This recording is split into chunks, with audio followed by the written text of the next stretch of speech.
Hi mga Kamlubi, welcome sa ating vlog ngayon mga Kamlubi. Ang aking i-share sa inyo ngayon mga Kamlubi ay itong paggamit sa bunga ng noni or apatot.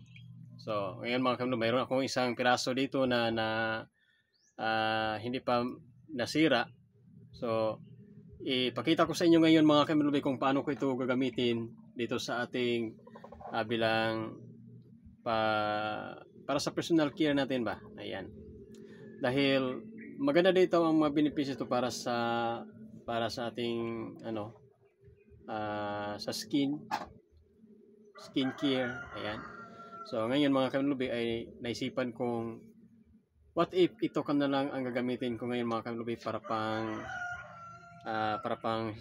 pang palambot, pang pakinis sa ating ito ba, mag-shave tayo mga Kamlubi. Ano bang tawag yan? Oh.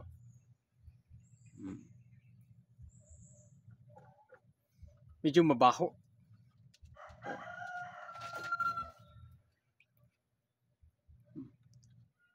Tingnan niyo, ang bilis lang niya mahinog mga Kamlubi. Imagine niyo nung nakaraang araw pa natin to tinanggal sa puno. Pero napansin niyo mga Kamlubi, sobrang overripe na talaga. Oh. Tapos ang baho pa. So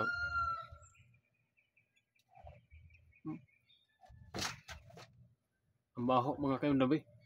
So dahil mayroon daw tong magandang benefits, so kaya subukan na natin to.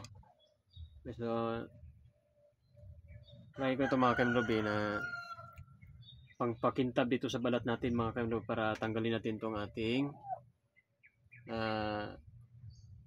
buhok sa ating guys, yung mga kumakalat dito na mga buhok dito. Ayan. So bala ko mga Kamlubi, tanggalin ko na lang siguro tong aking balbas. Ayan. Pero sayang naman So dito na lang sa mga muna. Yung mga may naligaw dito ba. Yan.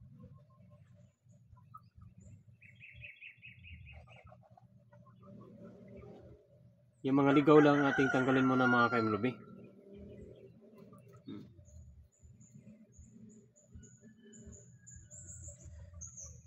Magpabili sana ako ni Miss Sigarilyas ng shaving cream. So ano bang tawag yan?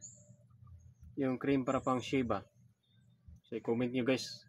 Kasi hindi pa ako nakabili yan since birth. Wala pa ako nakagamit yan mga Kamlubi. Yung tinatawag nila na ano ba yun? Kalimutan ko. Yung pang lagay dito ba para makinis, makintab ang ating balat. So ito na lang gamitin ko mga Kamlubi kasi libre lang to. Nandito lang, available lang dito sa ating paligid, marami dito. Kaya ito na lang ang gagamitin ko muna. By the way mga Kamlubi, paki-comment mga Kamlubi kung bagay ba to sa akin yung magkaroon ng bigote. Yan. Kasi ngayon, sa totoo lang, ngayon ko pa lang talaga ito pinataas mga Kamlubi.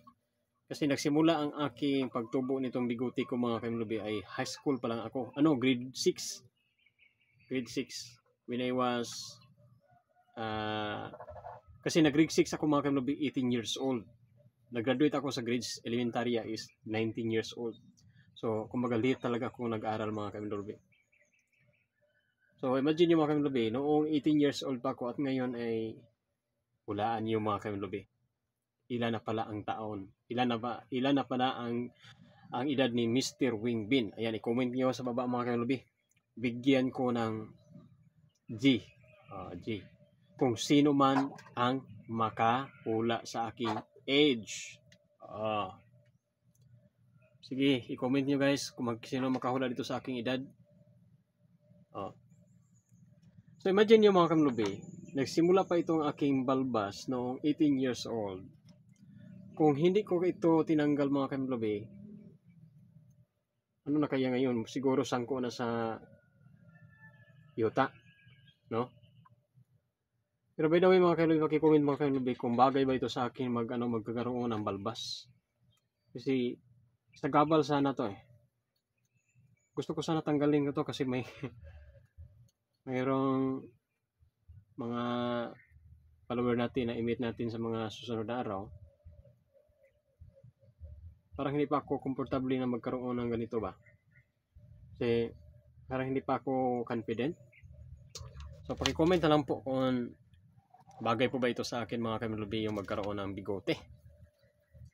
Si Miss Garillas, hindi naman siya nag-komentaryo tungkol dito. Wala naman siya negatibong mga komentaryo tungkol sa aking bigote.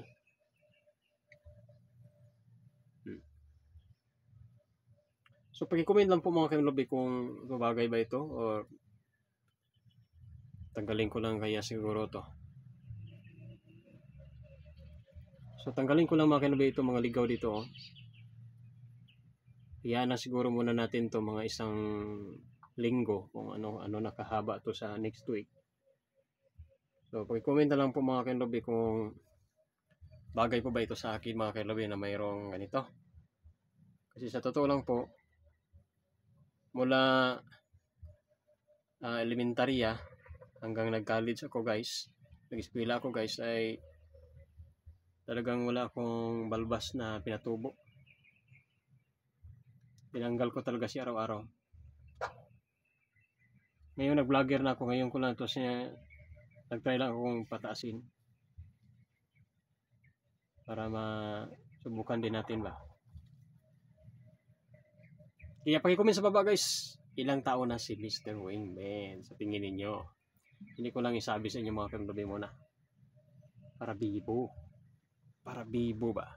Oh, at saka, mayroong mabigyan ng G.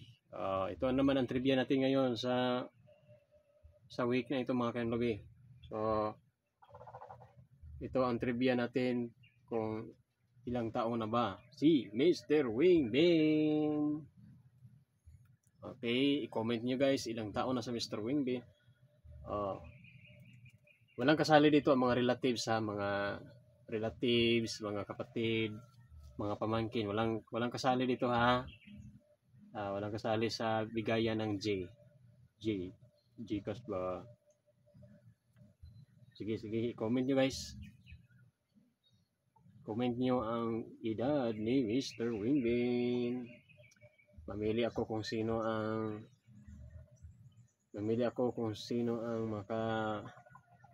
may tamang sagot.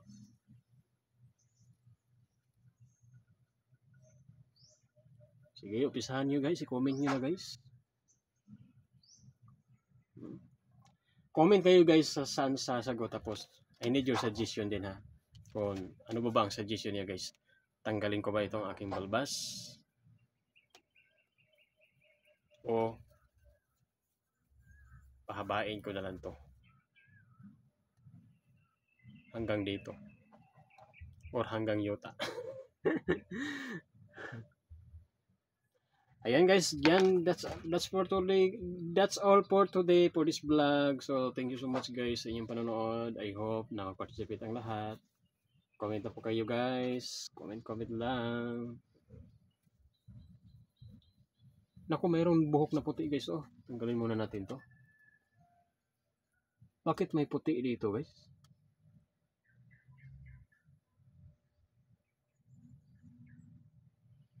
May puti. Saka dito rin may puti oh. Matanda na ba ako? Ito ba ibig sabihin matanda na? Kasi may puti na, may isang puti dito, isang piraso. Tapos dito din oh. Balbas natin may puti. Bakit kaya? So yan lang guys. So thank you for watching guys. So I hope na maraming mag-comment dito at I hope na may makahula sa edad ni Mr. Wingman para mayroong mabigyan. Okay, isa lang ang pipiliin ko guys na mabigyan ng J. Ganito kasi dito guys, marami nang nabigyan natin guys. Marami nang nabigyan natin. Tapos kung mabigyan ko kayo guys, i-PM ko lang kayo sa aking main profile at doon tayo magchika-chika. Okay? Doon tayo mag-usap-usap para sa inyong mga Gcash number ninyo guys. Thank you for watching. That's all for today. Ako si Noel Lorong, ang inyong Mr. Wingman sa Pilipinas. Happy Sunday everyone. Thank you so much for watching. Bye-bye.